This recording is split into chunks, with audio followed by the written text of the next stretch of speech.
शहजाद जी, अब एक बात का जवाब और दे दीजिए, फिर अतुल जी के पास जाऊंगा मैं। इन्होंने आपसे ये पूछा कि जब आपने एक सेकंड, जब तेल के दाम डीरेगुलेट हो गए, यानी आपने बाजार के हवाले कर दिए दाम, तो जब दाम अंतर्राष्ट्रीय बाजार में कम होता है तो ऑटोमेटिक हमारे यहाँ कम क्यों नहीं होता उस अनुपात में? बहुत अच्छी बात है, क्योंकि इन्होंने 3 लाख करोड़ के ऑयल बॉन्ड छोड़ के गए जी। 3 लाख करोड़ के ऑयल बॉन्ड को सर्विस कर रहे हैं हम। और इसके अलावा मैं आपको एक और तथ्य बता दूं, ये 10% एवरेज इन्फ्लेशन देने वाले लोग हैं। ये इनके अर्थशास्त्री ने 10-10% इन्फ्लेशन दी 2012 से 14 के कालखंड में। आज 2 वैश्विक कारण होने के बावजूद भी 7.5% के ऊपर नहीं गई। एवरेज अगर देखें तो 4.5-5% की इन्फ्लेशन रही है। और ये जो जब देखिए एक लास्ट 2004 से 14 के बीच शुगर के दाम 400%, वीट के दाम 170%, राइस के दाम 150%, दूध के दाम 100% से ऊपर गए। आज वो सारे दाम अगर देखें तो इसी कालखंड में 14 से 22 के कालखंड में ये 30-35% बढ़े। दाम तो बढ़ेंगे जी, सप्लाई कंस्ट्रेंट होगा दुनिया में या कुछ भी होगा, चलिए अच्छा बढ़ेंगे। आप कह रहे हैं महंगाई इनके राज में ज्यादा थी, सिलेंडर के दाम इनके राज में ज्यादा थे, ये आपके ऊपर कर्ज छोड़ के गए ऑयल बॉन्ड्स का, वो आप उसको सर्विस कर रहे हैं, इस वजह से हम उतना घटा नहीं पाते जितने कि हमको घटाने चाहिए या हम घटाना चाहते हैं। अतुल जी। जी, अभी जो है झूठ देखो क्या है। ये अभी 2 पैसे की सब्सिडी किसी को देते नहीं सिलेंडर पे। हम सब्सिडी देते थे, हमने जब ऑफिस छोड़ा आम आदमी को 410 रुपए में सिलेंडर मिलता था। अब ये पहला झूठ। दूसरा झूठ, वैट के बात करते हैं। ये महाराष्ट्र में 2014 में देवेंद्र फडणवीस की सरकार आई। अतुल जी, और ये जो 1200 वाला सिलेंडर बोल रहे हैं, ये जो बोल रहे हैं कि 14 में 1200 का सिलेंडर था, आप बोल रहे हैं कि वो 400 का मिलता था। भैया, स्मृति ईरानी जी के जितने सिलेंडर के साथ फोटो है वो सब निकालो। मैं आपको 410 रुपए की रिसीट भेजता हूं 2014 की, 410 रुपए की। उसके ऊपर आई तो मैं आऊंगा नहीं, छोड़ दूंगा राजनीति। ठीक है, राजनीति छोड़ दूंगा मैं। ये झूठ मैं वो ज्ञान प्रबोधनी में जाके पढ़ता नहीं, मार्गी प्रबोधनी में जाके। मेरे घर से 100 मीटर पे आरएसएस का हेडक्वार्टर, वहां नहीं जाता पढ़ने में। मैं अच्छी स्कूल में पढ़ने जाता हूं, अच्छी स्कूल में पढ़ा हूं मैं, जहां वैज्ञानिक भाषा सिखाई जाती है, जहां सच सिखाया जाता है। 410 रुपए के ऊपर अगर सिलेंडर 2014 में मिलता होगा, उसके ऊपर छोड़ दूंगा राजनीति में। ये 1200 रुपए का झूठ है, अपने पास रखो। सब्सिडी देते थे, बंद कर दिया। अभी मैं बताता हूं आपको क्या हुआ है। उज्ज्वला सिलेंडर में 4.25 करोड़ महिलाओं ने दूसरी बार रिफिल नहीं किया है। 1.25 लाख करोड़ से ज्यादा लोगों ने 1.25 करोड़ से ज्यादा महिलाओं ने दूसरी बार रिफिल नहीं किया है। यह उज्ज्वला की सच्चाई है जो जनता के सामने है। अभी इन्होंने वैट की बात की। हमारे यहां अकाल का वैट 2015 में लगाया पेट्रोल पे। जब सुप्रीम कोर्ट ने निर्णय दिया कि हाईवे से 500 मीटर तक कोई दारू बेच नहीं सकता, तो इन लोगों ने उसका भी टैक्स थोप दिया, क्योंकि वो एक्साइज कम हो रही थी स्टेट को। ये सारे टैक्सेस जो और सेस जो है 11 रुपए तक, ये देवेंद्र फडणवीस ने बढ़ाया है। और इन्होंने लीकर की बात कही। इनकी लीकर पॉलिसी बताता हूं इन्होंने क्या किया। मध्य प्रदेश जो बॉर्डर स्टेट है महाराष्ट्र के, मध्य प्रदेश, गोवा, कर्नाटक, इन्होंने फॉरेन लीकर की पूरी ड्यूटी जो है वो 100% से नीचे ला ली। और महाराष्ट्र की तुलना में सारे लोग वहां से दारू महाराष्ट्र में लेकर आ रहे हैं। यानी दारू का एक्सपोर्ट हब बन गया था गोवा, मध्य प्रदेश, कर्नाटक। और इन्होंने जो दारू की पॉलिसी लाई मध्य प्रदेश में, घर में आप पाउच से दारू बेच सकते, किराना दुकान में पाउच से देसी दारू बेच सकते हो, घर में बार लगा सकते हो। ये मध्य प्रदेश की ये दारू का इनका पॉलिसी है। ये ठीक है। ये सारा झूठ जो है ना, एक खोलता हूं मैं इनका एमपी का। अभी ऑयल बॉन्ड, आखिरी बात, ऑयल बॉन्ड 1,31,000 करोड़ के ऑयल बॉन्ड 2005 के बाद लाए गए थे टू कंटेन इन्फ्लेशन। महंगाई कम, लोगों के ऊपर जाना नहीं चाहिए। हमारे ऊपर हमारे वक्त 72 रुपए गया था, तो इन्होंने कितना आकांड तांडव किया था सबको मालूम है। 58 रुपए डीजल था, सबको मालूम है। आज तो हमारे नागपुर में सीएनजी 116 रुपए क्रॉस कर गया, पीएनजी सीएनजी सब। अब सुनिए ऑयल बॉन्ड का किस्सा।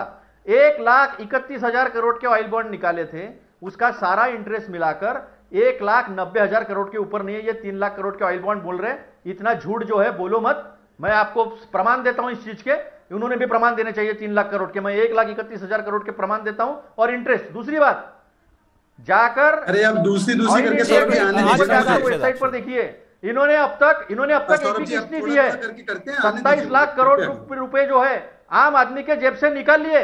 और इन्होंने 2 लाख करोड़ रुपए जो है ऑयल बॉन्ड का वापस करते नहीं हुआ इनसे। 27 लाख करोड़ लूट लिया। तो ये वो 2 लाख करोड़ वापस नहीं किया अभी। वो ऑयल बॉन्ड वाला पैसा भी वही का वही है। मैं फिगर्स के साथ रहता हूं मैं, और सच बोलता हूं।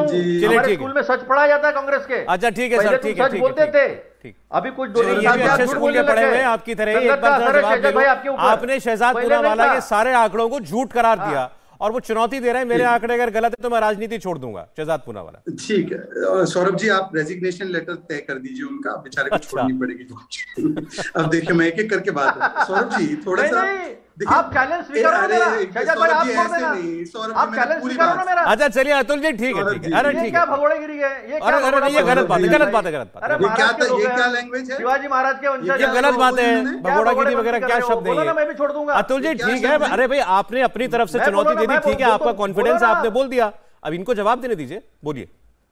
तो आप बोलो ना, मैं प्रमाण देता हूं ना। अरे भाई सौरभ, अच्छा ठीक है, वो बोल तो ले, बोल तो ले, साइड से सारे आंकड़े दे दूंगा। ओके ठीक है, आप मुझे ये बताइए, आप स्वीकारो ना मेरा आह्वान, चैलेंज स्वीकारो जी कृपया करके आप। अच्छा ठीक है अतुल जी, अतुल जी ठीक है, अब ये कोई चुनौती और शर्त वाली बात थोड़ी, आपने अपनी बात ठोक करके कही है, ठीक है। ऐसा है कि राष्ट्रीय चैनल पे आना, सौरभ जी मैं चलता हूं, भाई मेरा हाथ मौका मिलता है। अच्छा ठीक है अतुल साहब समय देखिए, समय चला जाएगा।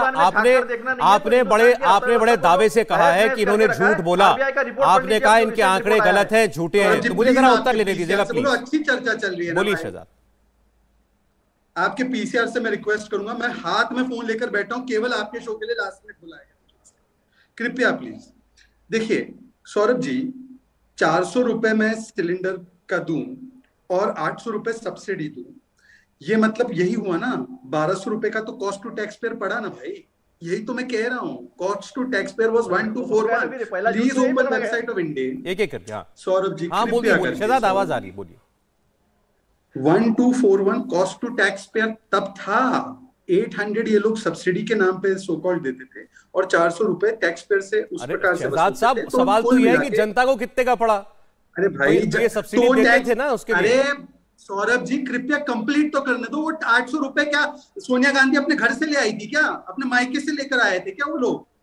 वो 800 रुपए भी तो आप दे रहे थे ना टैक्स। व्यक्तिगत टिप्पणी नहीं करना शहजाद भाई। शहजाद भाई मैं कैसे बात करूं यार सौरभ जी, आप बताइए मुझे। अब आप सोनिया गांधी का नाम लेंगे, व्यक्तिगत बात करेंगे तो वहां से रिएक्शन तो आएगा ना। वो मुझे भगोड़ागिरी करेंगे और मुझे एक बात कंप्लीट नहीं करने देंगे। मैं एक्सप्लेन कर रहा हूं ना सर। चलिए बोलिए, आप मुझे एक्सप्लेन तो करने दीजिए। बोलिए। मेरे नेता को नहीं देना गाली। अच्छा ठीक है अतुल जी, हो गया। आपके नेता को गाली देने की कोई आवश्यकता ही नहीं, जनता दिखा रही है उनकी, बोलिए, उनके बारे में जनता ही प्रकट कर रही है सारी बातें, मुझे उनको कोई देने की जरूरत नहीं।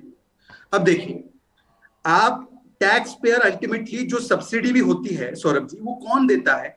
इटली से तो नहीं आता, राहुल गांधी की जेब से नहीं आता, वो आप मेरे जैसे करदाता ही देते हैं ना, चाहे इस हाथ से खाओ या पीछे से लेकर खाओ। मैं वही कह रहा हूं, 1241 टैक्स पेयर को कॉस्ट था एक सिलेंडर का 14 किलो का 2014 में, 2022 में 1053 है, मतलब कॉस्ट टू टैक्स पेयर कम हुआ है। दूसरी बात मैं इनसे पूछना चाहता हूं कि तूर दाल की क्या कीमत थी? 180 रुपया 2014 से पहले 180 रुपया किलो थी, अभी गूगल कर दीजिए 100 रुपए में मिल रहा है। ये इनसे पूछे चीनी कितने दाम बढ़े? 400% चीनी के दाम बढ़े थे 2004 से 14 के कालखंड में। 170% वीट के दाम बढ़े थे। ये 10% एवरेज इन्फ्लेशन था। क्या झूठ बोल रहा हूं? सीपीआई इन्फ्लेशन 10% था और उस समय पर जो वैश्विक कारण आज है वो नहीं थे। आज यूनाइटेड स्टेट्स में 40% की सबसे हाईएस्ट इन्फ्लेशन चल रही है, फिर भी भारत ने 7% पे इन्फ्लेशन रखा है। और आज जो है बाकी के भी तो इंडिकेटर्स देखिए, world fastest largest growing economy है, ये हकीकत है। रिसेशन की प्रोबेबिलिटी आज 0 है, ब्लूमबर्ग की रिपोर्ट ने बताया, जबकि यूनाइटेड स्टेट्स में 40% है। परंतु ये विषय नहीं है। विषय ये है कि अभी बोलते बोलते लोंडे जी ने क्या कहा?